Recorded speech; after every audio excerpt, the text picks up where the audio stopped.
जय श्री कृष्ण जय गौ माता। तो अमे जो आमा सवार सवार में આવી જતા પડામાં અને અમે સરસ ને જો ખેડી અને પછી અમારા હાથે અમે ખંપારીએથી આ રીતે હે ને બધી પારી સરસ ને છડાઈ દેવાની છે। જો આ બાજુ કમ્પ્લીટ 3-4 હરિયા થઈ ગયા છે। અને હા મિત્રો અમે જો પારી સરસ ને છડાઈ છે ને પારી છડાવીને પછી હે ને અમારા થોડા કાયા બે કેરા અધૂરા હતા ને અમે સરસ ને ઘાસ ઉતારે સોંપ્યું છે। તો ચાલો આ બાજુ તમને બતાવું।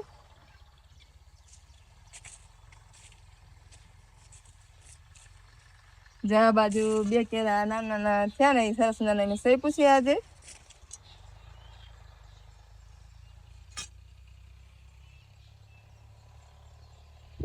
અને હા મિત્રો આમાં અમે શું વાવવાના છે ને એ અમારો ફૂલ વિડીયો યુટ્યુબ ચેનલની અંદર આવી જવાનો છે। તો જરૂર વિઝિટ કરીને જોઈ લીજો ને ચેનલમાં નવા હોય તો લાઈક શેર સબસ્ક્રાઈબ કરી દેજો। તો બધાને જય માતાજી।